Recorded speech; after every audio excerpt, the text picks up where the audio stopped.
नमस्कार. अवनी फूडच्या किचनमध्ये आपलं मनापासून स्वागत आहे. आज आपण बऱ्याच दिवसांनी हा व्हिडिओ शूट करतोय. तर आजची आपली रेसिपी आहे श्रावण स्पेशल सत्यनारायणाच्या प्रसादाचा शिरा. अगदी मौसूत लुसलुशीत कसा करायचा आणि आजचा जो शिरा आहे तो मी 1.25 वाटीच्या प्रमाणातला दाखवते. चला तर रेसिपीला सुरुवात करूया. सत्यनारायणाच्या प्रसादासाठी काय काय साहित्य लागते ते बघूया. सगळ्यात आधी आपण इथं मी ह्या 1.25 वाटीच्या मापाने सगळं साहित्य घेतलेलं आहे. तर ते कसं घेतलेलं आहे ते मी तुम्हाला सांगते. ही 1.25 वाटी भरून आपण इथं बारीक रवा घेतलेला आहे.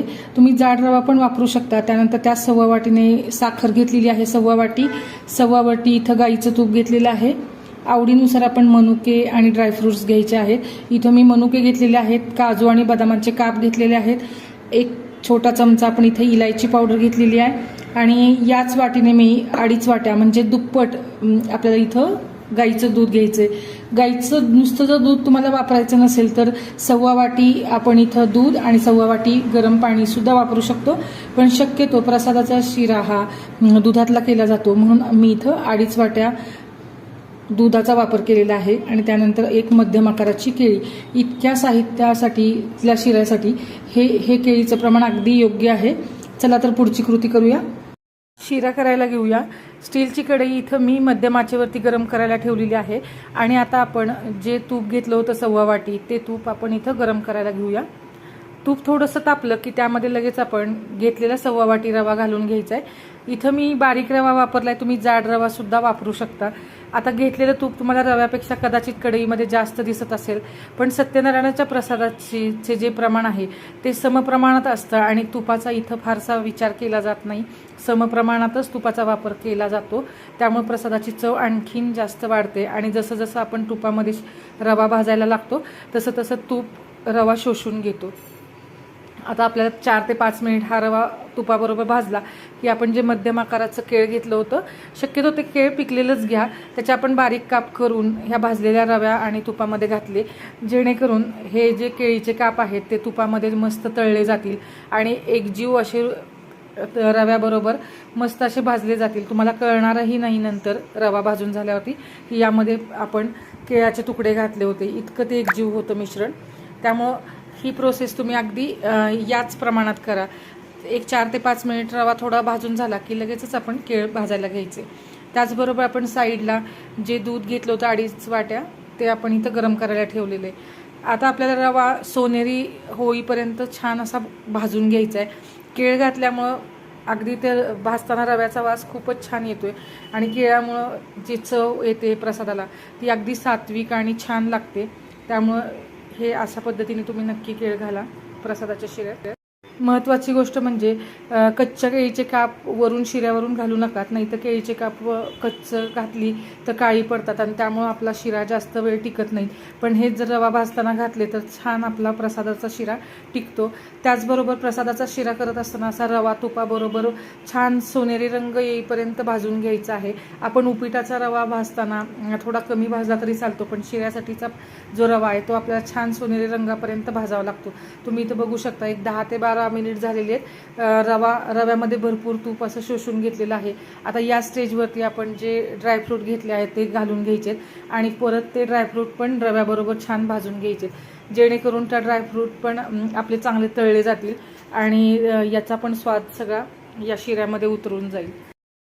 ड्रायफ्रूट असे रव्याबरोबर भाजल्यामुळं काय होतं, कुरकुरीत असे होतात. पण आता ज्यावेळेस आपण हे ड्रायफ्रूट घालू त्याच वेळेस हे मनुके घालायचे नाही आहेत. फक्त काजू बदामाचे किंवा पिस्ता अक्रोड असेल तर त्याचे काप तुम्ही त्यामध्ये घाला. पण मनुके हे आपल्याला अगदी शेवटी दूध घालायच्या आधी 2 मिनिट आपण घालणार आहोत, कारण मनुके पटकन फुलून वर येतात. इकडं आपलं दूध पण गरम झालेलं आहे आणि रवा पण छान फुलला गेलेला आहे. तुम्ही इथं बघा रवा पण असा जास्त छान फुललेला आहे तुपामुळं आणि रंग पण सुंदर असा आलेला आहे. जेवढा आपण रवा खमंग भाजू तितकाच आपल्या प्रसादाचा जो वास आहे, चव आहे, तो अतिशय छान येतो. आता या स्टेजवरती आपण मनुके घालून घ्यायचे आणि आता मनुके घालून पुन्हा एकदा हे मिश्रण व्यवस्थित एकजीव करायचं आहे.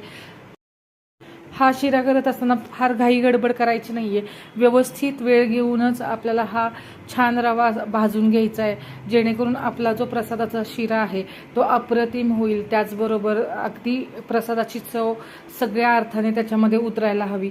आता व्यवस्थित मिक्स करून झालं की आपण इथं दूध घालून घेणार आहोत. तर आता दूध तर आपलं तापलेलंच आहे. असा छान सोनेरी रंगावरती भाजला की यामध्ये आणखीन प्रसादाचा अर्क उतरण्यासाठी इथे मी 5-6 तुळशीची पानं घातलेली आहेत. ह्या तुळशीच्या पानांची चव या रव्यामध्ये पूर्णतः उतरते आणि हा आणखीन सात्विक लागतो, म्हणून इथे तुळशीच्या पानांचा वापर केलेला आहे प्रसाद करत असताना. तुम्हाला जर नको असेल तर तुम्ही ते स्किप करून प्रसाद तयार झाल्यानंतर सुद्धा तुम्ही त्याच्यावरती तुळशीची पानं ठेवू शकतात, पण पूर्णपणे स्वाद उतरवण्यासाठी मी यामध्ये तुळशीची पानांचा वापर केलेला आहे. आता इथं बघा रंग किती सुंदर आलेला आहे. आता या स्टेजवरती काय करायचं, पूर्णपणे हे व्यवस्थित मिश्रण मिक्स करून घेतल्यानंतर आपण याच्यामध्ये दूध घालून घ्यायचे. दूध आपलं गरम झालेलं आहे. आता दूध घालत असताना एक गोष्ट लक्षात ठेवायची की इथं थोडं थोडं करत दूध घालायचे, एकदम दूध घालायचं नाही आहे. कारण जर तुम्ही एकदम रव्यामध्ये दूध घातलं तर काय होतं, हे तुमच्या अंगावरती उडण्याची शक्यता असते. त्यामुळे एका हाताने हे मिश्रण ढवळत दुसऱ्या हाताने थोडं थोडं करून दूध घाला, जेणेकरून आपली गॅसची फ्लेम तर बारीक आहेच आहे, पण हे व्यवस्थित दूध या रव्यामध्ये मिक्स व्हायला गरजेचं आहे. त्यामुळं आपण असं हे व्यवस्थित मिक्स करत करत हे दूध घालून घ्यायचे. तुम्ही इथं बघा, कदाचित जेव्हा आपण दूध घातल्यानंतर ह्या रव्याचा रंग पूर्णपणे सोनेरीवरून पांढरा दिसायला लागेल, पण अजिबात टेन्शन घ्यायची गरज नाही, कारण यामध्ये अजून आपण साखर घातलेली नाही आहे. दुधाच्या रंगामुळे ह्याला पांढरा रंग येतो. आणि हे मिश्रण व्यवस्थित आता मिक्स करायचे.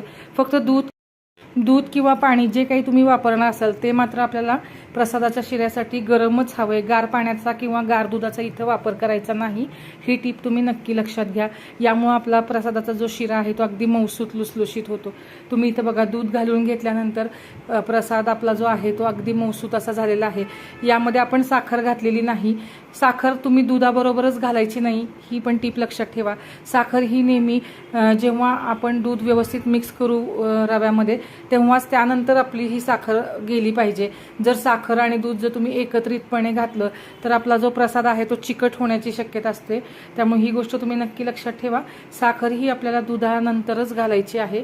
आणि त्यानंतर ह्या प्रसादावरती आपण घालून घेतली इलायची पावडर. ही एक छोटा चमचा आहे आणि जर मोठ्या चमच्याने बघितलं तर पाव चमचा इतकी आहे.